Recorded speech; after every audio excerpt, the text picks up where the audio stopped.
तो हेलो दोस्तों, आप सभी का स्वागत है हमारे YouTube channel alpha education classes में। तो आप सभी को बेसब्री से इंतज़ार था क्लास छठा के वार्षिक परीक्षा 2025 के हिंदी के प्रश्न पत्र का। चलिए लेकर आ गए हैं आप सभी के सामने। कक्षा छठवीं, समय 2 घंटा, विषय हिंदी है, पूर्णांक यानी कि जो अंक है 50 अंक का है। यहाँ पे अपना नाम लिखना है, यहाँ पे वर्ग का नाम लिखना है, यहाँ पे विद्यालय का नाम लिखना है, यहाँ पे प्रखंड का, और यहाँ पे संकुल का, और यहाँ पे जिला का नाम लिखना है। और इससे आगे बढ़ना है आप लोगों को। और आगे आकर यहाँ पे कुछ निर्देश दिया हुआ है, उसको आप लोगों को पढ़ लेना है। क्या निर्देश में दिया हुआ है कि इस प्रश्न पत्र में कुल 5 प्रश्न हैं और सभी का उत्तर देना अनिवार्य है। प्रत्येक प्रश्न पत्र के सामने उसका क्या बोलते हैं अंक दिया गया है, उसको देख लेना है। नेक्स्ट बोल रहा है कि प्रश्न पत्र के ऊपर क्रमवार अधिगम प्रतिफल का कोड अंकित है। चलिए अच्छी बातें हैं, आगे बढ़ते हैं। आगे चलते हैं पहला नंबर क्वेश्चन में। पहला नंबर क्वेश्चन क्या बोल रहा है कि कोष्ठक में दिए गए शब्दों का सही दिए गए शब्दों का सही शब्द चुनकर रिक्त स्थान को पूर्ति कीजिए। चलिए पहले देखते हैं कि सीमाहीन गगन में उड़ती निर्भय संचरण या विचरण करते हैं। नेक्स्ट, घ में दूध क्या है? तो दूध एक द्रव्यवाचक संज्ञा है, तो द्रव्यवाचक मारेंगे। चलिए, ग में बोल रहा है गांधी जी का पुत्र उनके मनीलाल के नाम हैं।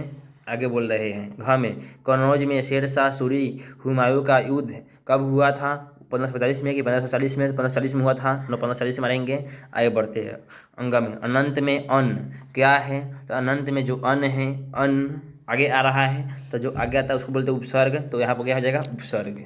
चलिए यहाँ तक हम लोग ठीक होगा, आगे बढ़ते हैं। चलिए आगे देखते हैं। आगे दिया गया है सही गलत करिए। क्या दिया गया है? सही गलत करिए। दिया गया है दो में कि दिए गए कथन में सही के लिए सही तथा गलत के लिए गलत का निशान लगाना है। चलिए देखते हैं, क्या देखते हैं क्वेश्चन को। क्वेश्चन में बोल रहा है क में क्या बोल रहा है कि हृदय पर सांप लौटना। मुहावरे का अर्थ होता है डरना। जी नहीं, डरना नहीं होता है, डराना होता है, इसलिए गलत हो जाएगा। आगे दे रहा है, आगे क्या दे रहा है कि दूसरों पर उपकार करने वाले के लिए एक शब्द क्या होता है? परोपकारी। तो हाँ, परोपकारी मतलब दूसरों के लिए उपकार करना। गम में बोल रहा है कि राहुल पिंकी का चचेरा भाई था। तो हाँ, भाई था। घम में बोल रहा है कि अभिमान में मान एक प्रत्यय है। तो हाँ है, यहाँ पे गलत किया गया है, यहाँ पे सही होगा है। अंग में शेरशाह के पुत्र का नाम ईसा शाह सूरी था। तो हाँ था, तो आपका सही हो जाएगा। या इसमें एक गलती था, हम लोग टिक मार लिए हैं। आगे चलते हैं। आगे बोल रहा है, क्या बोल रहा है इसमें कि स्तंभ अ का मिलान स्तंभ ब से करना है, इस दोनों का मिलान करना है। चलिए देखते हैं, मिलान हम लोग करते हैं कि सयाजी राव गायक वार कहाँ का था? तो बेदौरा का संबंध कहाँ से था? तो बदौरा से था। तिलकुट का संबंध कहाँ से है? तो तिलकुट का संबंध गया से है। शेरशाह का मकबरा का संबंध कहाँ से है? सासाराम से। शांतनु का संबंध कहाँ से है? तो हस्तिनापुर से। इसके महाभारत देखिएगा तो लोग मान चल जाएगा। ध्यानचंद्र का जन्म स्थान कहाँ है? तो प्रयाग में है। चलिए हम लोग अब मिलान को भी देख लिया है। अब चलते हैं आगे प्रश्न उत्तर में। प्रश्न उत्तर में क्या बोल रहा है? हम लघु उत्तर है, जो एक क्वेश्चन का जो जवाब है, एक जो क्वेश्चन जो पहला क्वेश्चन है, एक क्वेश्चन आपका 5 अंक का होता है। कितने अंक का होता है? 5 अंक का। चलिए देखते हैं क्वेश्चन को। क्वेश्चन में क्या बोल रहा है कि हम लोग देखेंगे इसका अथवा को, देखेंगे किसका देखेंगे? अथवा को बनाने वाले हैं कि स्वार्थी दानव ने बाग में कौन सा अद्भुत दृश्य देखा। तो स्वार्थी दानव ने बाग के कोने में एक अद्भुत दृश्य देखा कि एक पेड़ पर सुंदर उजली कलियों से लदा हुआ था। एक जो पेड़ था क्या था? सुंदर उजली कलियों से लदा हुआ था। उसकी डालियाँ सुनहली थी, यानी कि अच्छी थी, और उसमें चांदी की तरह उजले उजले फल लटक रहे थे। दानव ने यही सब देखा था। आगे चलते हैं। आगे क्या बोल रहा है? अब दूसरा इसी का दूसरा है। दूसरा में बोल रहा है कि बसंती हवा ने अपने आप को दूसरे मुसाफिरों से अलग क्यों बताया है। चलिए लिखेंगे हम लोग कि बसंती हवाओं ने अपने आप को दूसरे मुसाफिरों से अलग इसलिए बताया है क्योंकि उसके पास कोई निश्चित गंतव्य या निर्धारित मार्ग नहीं था। आगे चलते हैं। अब आता है दीर्घ जो होता है कितने नंबर का? जो होता है आपको 10 नंबर का। चलिए देखते हैं दीर्घ को। दीर्घ में क्या बोल रहा है?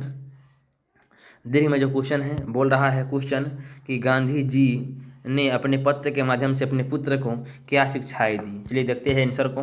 आंसर में हम लिखेंगे कि गांधी जी ने पत्र के माध्यम से अपने पुत्र को निम्नलिखित शिक्षाएं दी हैं।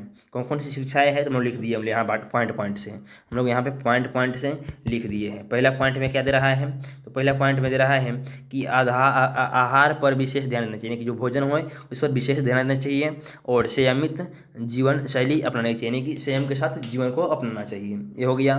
दूसरा हम लोग ये क्या लिखेंगे, दूसरा पॉइंट में शिक्षा केवल किताबी ज्ञान तक सीमित नहीं होना चाहिए, मतलब जो शिक्षा है वो केवल किताबी ज्ञान तक ही सीमित नहीं होना चाहिए, बल्कि चरित्र निर्माण और कर्तव्य बोध भी महत्वपूर्ण है, यानी कि वो शिक्षा को केवल किताबी ज्ञान तक ही नहीं रहने दीजिए, बल्कि उसको अपने जीवन में भी अपनाइए।